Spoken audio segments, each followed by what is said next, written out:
Bonjour à tous, c'est La Bougie et aujourd'hui on se retrouve pour le premier tuto de la chaîne. Alors ça va pas être un tuto giga développé dans le sens où là c'est un tuto pour commencer Pivot tout simplement. Donc pour tous ceux qui souhaitent se lancer dans l'animation avec Pivot, ce tuto est fait pour vous normalement. Donc ce que je vais couvrir dans ce tutoriel, c'est l'installation de Pivot et à peu près l'utilisation de tout ce qu'on peut voir là à l'écran, c'est-à-dire rajouter des frames, faire une petite animation, gérer un petit peu la timeline, etc. Tout ça. Donc déjà, pour commencer, comment on installe Pivot? Et ben c'est très simple, vous allez dans votre navigateur web, donc là sur Google, ça fonctionne très bien, et vous tapez tout simplement Pivot 5. Donc après avoir fait ça, vous tomberez normalement sur cette page où vous pouvez prendre le premier lien s'il n'a pas changé, Pivot Animator tout simplement. Vous cliquez sur ce lien et ça vous amène ici. Donc ça vous emmène directement sur la page de download. Donc si vous êtes sur le home, c'est pas grave, vous aurez directement un lien pour pouvoir download justement Pivot. Donc ici, qu'est-ce qu'on a? On a des petites images qui montrent un peu ce que c'est Pivot, des petites fonctionnalités. Vous pouvez choisir de télécharger Pivot 4 ou Pivot 5. De nos jours, il vaut mieux télécharger Pivot 5 parce qu'il a plein de fonctionnalités en plus et il est tout simplement mieux. Voilà, vous pouvez télécharger la première version de Pivot si ça vous chante. Enfin, l'une des premières versions. Mais nous, ce qui nous intéresse, c'est Pivot 5. Donc tout simplement, vous cliquez sur Download Pivot. Ça vous emmène sur une autre page où là vous pouvez voir une petite vidéo d'introduction à Pivot 5, donc qui est en anglais normalement si ça n'a pas changé. Et vous avez toujours le bouton Download Pivot. Et ici vous avez prérequis système. Donc normalement ces prérequis, peu importe le PC que vous avez, normalement ils sont remplis. Normalement. Après, faut voir s'il y a des problèmes avec les prérequis. C'est un peu louche, je vais pas vous mentir. Mais voilà, vous pouvez toujours essayer de le télécharger, normalement ça passera sans problème. Ici on a toutes les petites fonctionnalités qui ont été ajoutées justement avec Pivot 5. Donc je vais pas toutes les lister, Vous pouvez faire pause ou juste aller sur le site. Mais voilà. Ensuite sur le site il y a aussi les stick figure library, donc les librairies de stick figure. Si la page veut bien charger, voilà. Et ici on a toutes les créations, enfin globalement, tous ceux qui les uploadent en tout cas. Toutes les petites créations de stick figure que les gens ont pu publier sur le site. Donc si jamais vous voulez pas vous-même créer vos propres stick figures, vous pouvez essayer de piocher là-dedans. Voilà, il y en a pas mal, il y en a énormément. Ce qu'on peut voir ici, il y en a 1717, donc je pense qu'il y a du choix. Donc, tout simplement, vous avez juste à cliquer sur Download Pivot. Ça va vous le télécharger, donc moi je vais pas le refaire, il est déjà téléchargé. Vous avez juste à cliquer là-dessus, ça va vous télécharger un installeur, un .exe normalement, ou un truc dans le genre, Pivot Installer. Vous aurez juste à double-cliquer dessus, suivre les instructions, c'est très simple, très instinctif, il n'y a pas de problème normalement. Et donc quand vous lancez Pivot, alors vous tombez entre guillemets sur ça, vu que moi j'ai déjà fait plusieurs images pour une petite animation de test pour vous montrer un petit peu à l'export ce que ça peut donner. Donc vous tombez donc sur cette fenêtre qui est normalement vide du coup, avec juste ce stick figure au centre. Donc quand vous arrivez là, il y a plein de possibilités. Vous pouvez tout simplement donc déjà zoomer avec la molette de la souris. Et dans pivot, on anime avec ces petits points là. Donc ce petit point, il est un petit peu la racine de ce point là. Donc quand je vais le bouger, il va bouger aussi ce qui est relié avec ce point là. Et donc ce point là, comme il est à l'extrémité, il va juste bouger l'avant-bras du stick. Et ce point là, il est à la racine de tous ces points. Du coup, si je le bouge, il va bouger tout ça en même temps. Voilà. Ça fait un petit peu des racines, c'est à voir. C'est une fonctionnalité très simple. Ensuite, le point qui est orange ici, c'est un petit peu la base de votre stick figure. C'est-à-dire si vous le bougez, tout bouge avec lui. C'est pour le déplacement tout simplement. Vous pouvez également utiliser les flèches directionnelles de votre clavier, ça fonctionne aussi. Enfin voilà. C'est un peu les bases on va dire. Vous pouvez déjà faire quelques animations avec ça juste pour vous entraîner. Donc on peut aussi maintenant passer sur ce petit panneau on va dire, où il y a plein de petites fonctionnalités. Donc la première fonctionnalité qu'on peut voir ici avec la croix, c'est supprimer le stick figure. Donc si je clique dessus, ça va supprimer le stick figure. Donc CTRL Z pour revenir en arrière. Voilà, c'est tout simple, hein, j'ai pas grand chose à dire, c'est une suppression quoi. Ensuite ici, ouais, je vais faire. Ici on a l'édition de stick figure. Donc si vous cliquez dessus, vous pouvez éditer votre stick figure. Alors je vais pas trop m'attarder sur ça pour l'instant, je ferai un tutoriel à part sur tout ce panneau là, sur comment on édite des stick figures. Ensuite ici on a la fonctionnalité centrer le stick figure.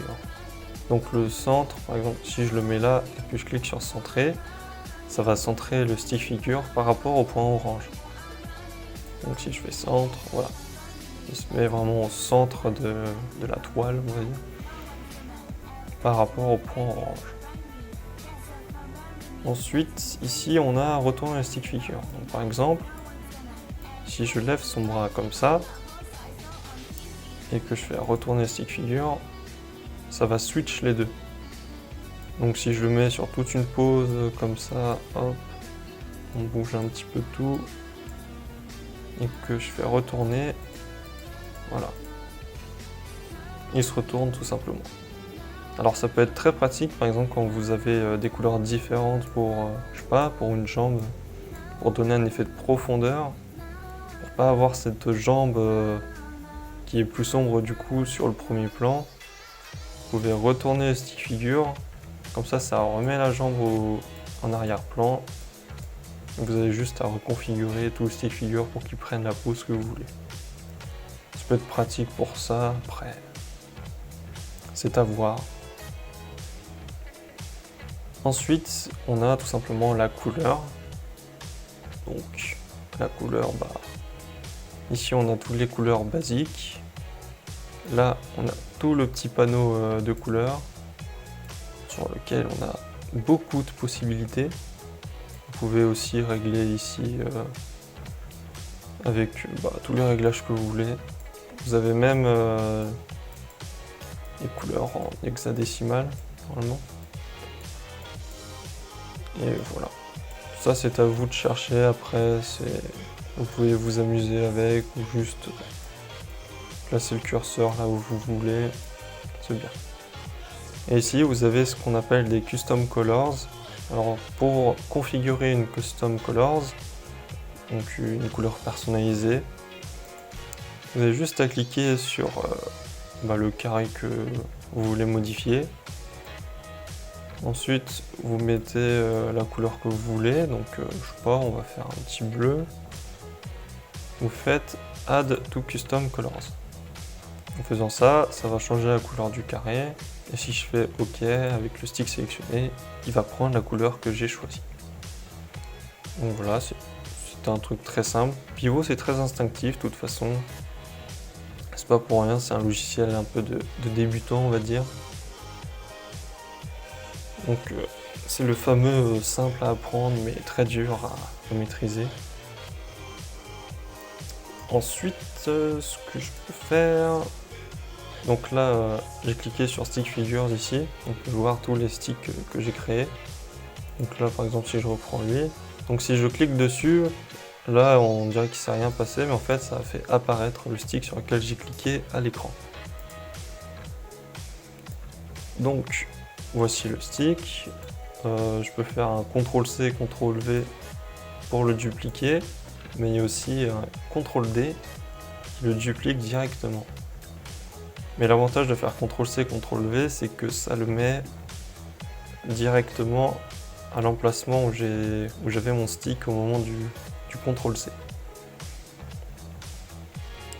Donc là, ici on a pour les premiers plans et arrière-plans. Donc pour justement changer de plan nos stick figures. Donc tout simplement, si je veux amener au premier plan, hop, je clique sur ça. Et si je veux le mettre en arrière-plan, je clique sur ça. Et vous voyez ici, il y a écrit contrôle pour un pas. Alors le but d'utiliser contrôle à ce niveau-là, c'est par exemple si je veux le mettre entre les deux, au lieu de, je sais pas, devoir mettre lui en premier plan comme ça, ou je sais pas, comment je peux faire, ou bien justement si lui il est au premier plan, je cherche pas de faire comme ça et comme ça, au lieu de se compliquer la vie en gros. Vous pouvez tout simplement, je sais pas, mettre lui au premier plan, appuyer sur CTRL, donc là vous le voyez pas, mais j'appuie sur CTRL et faire repousser à l'arrière-plan, et vous voyez, ça le met entre les deux. Donc là on voit pas très bien, mais voilà, il est bien entre les deux. Voilà, c'est tout simple, ça peut être pratique dans certaines situations, voilà, ça permet de justement bien gérer ses plans, ce qui est très important en animation. Ensuite, ici, on a pour l'échelle de stick figure, donc c'est pour changer sa taille.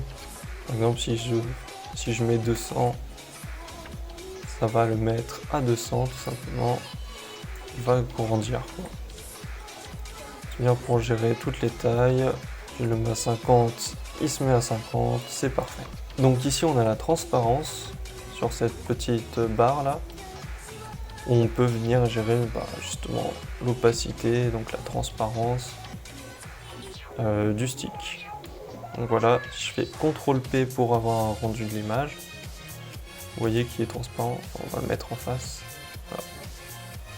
CTRL P, voilà, vous voyez, il est bien transparent, c'est parfait, c'est magnifique. Voilà. Ensuite, ici on a les fonds. Donc j'ai pas créé de fond, donc là il va juste me dire aucun arrière-plan n'a été importé. Donc c'est là qu'on va dans Fichier. Donc il y a plein d'options. Donc nouvelle animation, pour créer un nouveau plan, créer une nouvelle animation quoi. Ça fera un plan vide. Le plan d'arrivée, on a juste un stick figure au centre de l'image. Là vous avez ouvrir une animation. Donc pour ouvrir l'animation que vous voulez. Donc les animations récentes. Vous avez enregistré l'animation sous. Donc là pour choisir la destination où vous enregistrez l'animation justement. Ici vous avez l'export d'animation.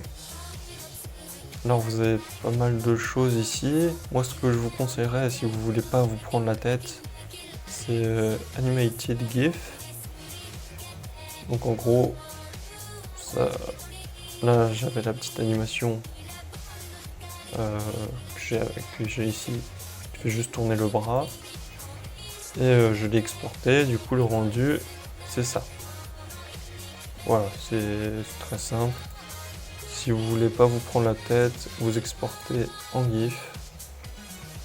Comme ça, voilà, c'est tout simple. Après en separate image, si vous voulez faire du 60 fps, ça peut être bien aussi. Et ça en gros, vous exportez dans un dossier chaque frame de votre animation. Et vous pouvez ensuite la mettre dans un logiciel de montage quelconque. Et vous pouvez toutes les assembler et gérer vous-même les images par seconde, etc. Donc ensuite ici on a importé un fond, donc vous pouvez sélectionner une image dans vos fichiers. Et ici on a une petite fonctionnalité de Pivot 5 qui est Set Background Color. Donc ici il n'y a rien pour l'instant, c'est tout blanc. Mais ici je peux venir changer la couleur, par exemple en gris. Du coup le fond qu'il y a ici, il sera en gris. Ensuite ici on peut faire des dégradés. Donc là il a sélectionné une couleur aléatoire. Enfin une couleur aléatoire. Donc voilà, je vais faire des dégradés. Changer un petit peu tout ça. Vous pouvez vraiment venir vous amuser avec, c'est très bien. Donc nous on va prendre une couleur simple. Vous devez nommer votre fond. Du coup je vais le nommer 1 parce que c'est le premier. Et voilà, ça vient mettre votre petit fond dans l'animation. Et du coup quand je clique sur fond, on peut voir que j'ai le fond blanc du début de base et le fond que je viens de créer. Ensuite, donc comme maintenant on a plusieurs sticks, il y a une fonctionnalité dont j'ai pas trop parlé, c'est celle-ci. Join and disjoint les stick figures. Donc quand je clique dessus, vous voyez plein de points blancs partout. Et ça camoufle du coup les points ici. Donc en gros, ce à quoi ça sert, donc je vais recliquer dessus, sert à assembler des stick figures. Donc ça peut être très pratique, par exemple si vous avez des armes comme des épées ou je sais pas quoi que vous voulez accrocher à une main, vous pouvez utiliser ça. Et en gros ce que ça fait, c'est par rapport au point orange, il va vous montrer tous les points d'ancrage où vous pouvez l'assembler. Donc par exemple je peux l'assembler ici. Du coup quand je vais bouger, le point ici deviendra blanc. Et quand je vais le bouger, du coup, comme ils sont assemblés, ça va bouger les deux en même temps. Et vous avez juste à resélectionner le stick que vous avez assemblé et à recliquer sur ça. Donc vous pouvez juste appuyer sur J, c'est le raccourci. Et voilà, ça les a désassemblés. Donc ça c'est une fonctionnalité très utile de Pivot pour assembler tout ce que vous voulez, c'est très pratique. Ensuite ici, on a le petit panneau pour lancer l'animation, la stopper, choisir le nombre de frames par seconde. Donc le nombre de frames par seconde max sur Pivot c'est 33 fps. Donc d'où l'intérêt de pouvoir exporter en images séparées pour pouvoir faire du 60 fps si vraiment ça vous chante. Et ici, vous pouvez choisir de rejouer ou pas l'animation. Donc si je laisse cocher, ça va lancer l'animation en boucle. Et si je décoche, ça va lancer l'animation une fois. Ensuite ici, vous avez de quoi éditer vos frames. Donc par exemple, si je fais... je vais ajouter les frames. Si je fais ça justement et que je ne voulais pas ajouter cette frame, juste à cliquer sur supprimer les frames sélectionnés. Du coup, il va vous demander si vous êtes sûr. Et vous pouvez aussi utiliser CTRL pour sélectionner plusieurs frames en même temps. Et réappuyer dessus avec CTRL pour les désélectionner. Et du coup, si je veux supprimer cette frame, hop, il me demande confirmation. Je dis oui. Et ça supprime tout ça. Le problème, c'est faites attention quand vous faites ça, parce qu'il n'y a pas de CTRL Z possible quand on fait ça. Donc il faut faire attention. Ensuite, si je sélectionne cette frame, je peux choisir de la copier. Donc, si je veux juste la mettre à la fin, j'ai juste à faire coller. Ça va directement rajouter cette frame à la fin. Donc je vais la supprimer. Mais si vous choisissez de la mettre à un endroit spécifique, vous avez juste à choisir la frame de juste avant. Par exemple, si je veux copier-coller cette frame pour la mettre juste ici à la place de celle-ci, j'ai juste à faire clic droit sur la frame d'avant et cliquer sur insérer. Du coup, ça va insérer la frame. Et si vous faites multi-select, ça remplace la fonction de contrôle. Voilà pour tout ça. Donc ici, on a fait les fonds. Donc vous pouvez importer des sprites. Donc des sprites, c'est des images. C'est des images que vous pouvez vous-même créer d'avance, pouvoir faire des animations ou tout un tas de trucs du genre. C'est très utile. Et ça dépend du style de chacun aussi.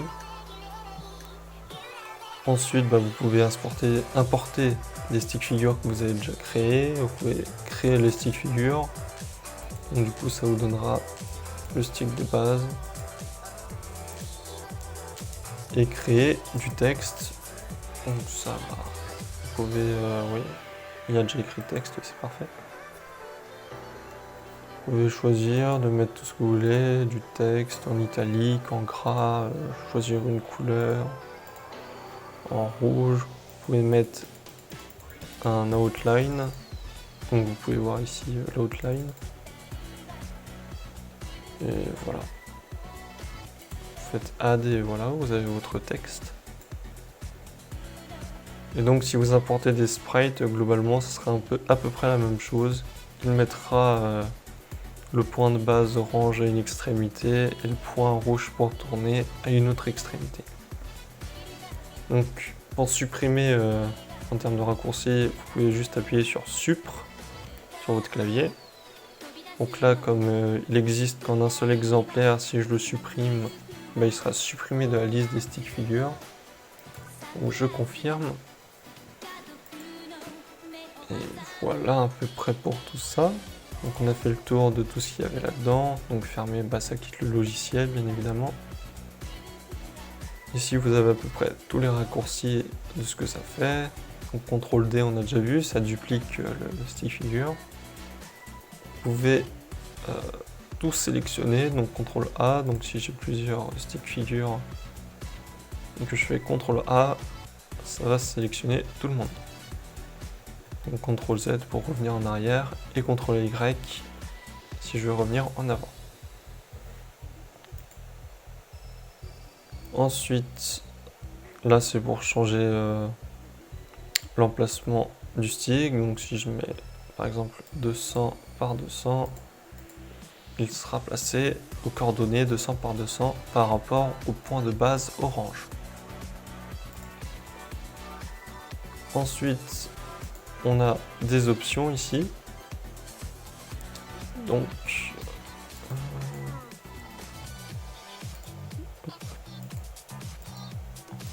l'auto-easing,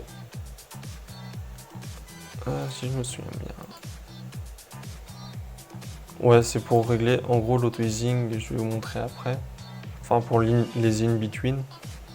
C'est des images qui vont se combler, qui vont combler entre deux frames. Genre, vous pouvez rajouter 5 frames entre deux keyframes. Donc des images clés. Par exemple, entre ces deux frames là, vous pouvez rajouter, je sais pas, genre 5 images. Et en gros, là, c'est un truc statique, en gros. Et là, il y a une petite courbe de vitesse qui va venir un peu régler tout ça. Alors moi, je suis pas très fan de cet outil, donc je l'utilise pas trop. Je préfère faire tout ça entre guillemets à main nue. Je préfère me compliquer la vie. Mais ça peut être bien ça pour bouger des paysages, etc. Ça peut être bien. Donc ici on a les dimensions de la toile qu'il y a ici, en arrière-plan. Donc je sais pas, on peut la mettre en 720p, donc en 1080 par 720. Ici on peut venir changer le nombre d'images par seconde, donc ça revient à bouger la barre ici en gros. Dans les préférences, on a la langue qu'on veut, donc voilà. Il y a pas mal de langues disponibles. Donc moi je reste en français. Ensuite, montrer les désélectionnés. Donc en gros, si vous avez un stick figure sélectionné, en cochant ça, ça va vous montrer avec des points bleus tous les endroits que vous n'avez pas sélectionnés. Donc moi je laisse activer parce que j'aime bien voir à peu près où je suis et tout ce qui est autour. C'est question de lisibilité après. Ensuite, taille automatique. Ah oui, c'est quand vous zoomez sur votre écran. Voilà, ça réduit à chaque fois la taille pour justement de la lisibilité. Et contour noir. Le contour noir, je sais pas trop par rapport à quoi c'est. Montrer le contour noir autour de tous les nœuds. Ouais, j'imagine c'est par exemple tu as un tout petit objet et que le nœud, donc lui ils appellent les points rouges des nœuds, est plus gros que l'objet, il y aura un contour noir autour. Ça doit être ça. Et ensuite, on a les onion skins, donc les pelures d'oignon. Ça va être les... En gros, ce que vous voyez là, c'est l'image d'avant. Donc c'est cette image. En gros, ça montre comment était le stick sélectionné à la frame d'avant. Et vous pouvez choisir de montrer aussi comment il était comment il est à la frame de juste après, si vous éditez une frame qui est entre plusieurs autres frames. Et là, du coup, je montre deux images avant et deux images après. D'ailleurs, je peux remettre une, c'est plus pratique. Donc voilà un peu pour ceci. Va changer toutes les formulations. Oups. Non, bah, c'est pas grave. Je sais pas ce que j'ai changé pour qu'il me dise ça. Ah oui, c'est pour la taille, pour la dimension de l'animation. Bon. Donc voilà. Un peu tout ça. Et ici, on a les options de vue. Donc pour zoomer avec plus et moins. Avoir un zoom à 100%, 200%, 50%. Zoomer sur l'objet sélectionné. Donc voilà. Ça vient zoomer par rapport à l'objet sélectionné. Zoom animation, ça zoome par rapport à toute la toile. Zoom caméra. Donc ici on a une caméra virtuelle que j'utilise pas beaucoup.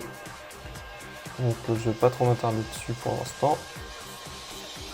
Mais en gros vous pouvez la bouger tout simplement, la tourner. Ouais, c'est un peu énervant à choper. La tourner, etc.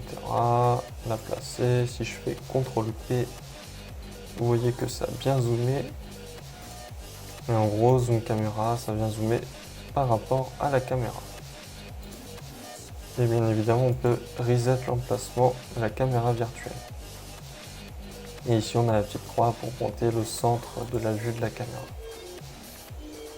Ensuite, on peut créer plusieurs caméras virtuelles. Enfin, plutôt, c'est bien de les copier-coller. Par exemple, si vous avez un plan que vous voulez sauvegarder, entre guillemets. Enfin, que vous voulez répliquer un même plan que vous avez déjà fait plus tôt dans votre animation. c'est très bien. Et après ici il y a toutes les aides, donc ça vous allez le voir si jamais il y a encore des questions. Et donc justement ici, les petits points verts qu'il y a là, c'est les in-between, donc on a pu voir précédemment. On pouvait rajouter jusqu'à 80 frames entre deux images. En gros, ce que ça va faire, plus je mets plusieurs à chaque fois. Alors là, le rendu va pas être très beau justement avec tout ça. Hop, hop. On met un peu sur tout. Voilà. Du coup, CTRL K pour afficher ou retirer la caméra virtuelle. Et du coup, là, si je lance l'animation avec toutes les frames d'in-between, ça va avoir ce rendu là. Hop, je vais remettre tout. Donc ça sert à fluidifier certaines choses, mais on fera pas beaucoup d'animation dynamique avec ça. C'est pour ça que je considère que c'est bien pour, par exemple, bouger des objets d'un paysage ou je sais pas quoi, mais pour bouger un stick lors d'un combat ou des trucs du genre, ce sera pas pratique du tout. Enfin voilà. Je pense avoir fait le tour. Donc j'espère que cette vidéo vous aura un minimum aidé. J'ai peut-être pas été assez clair sur certains points. Donc n'hésitez pas à me demander en commentaire si vous avez encore d'autres questions. S'il y a des choses à éclairer, etc. Sur ce, j'espère que tu auras apprécié perdre ton temps avec moi. Si tu as apprécié ça, tu peux t'abonner. Et voilà. Sur ce, je vous dis à bientôt pour une prochaine. À plus tout le monde.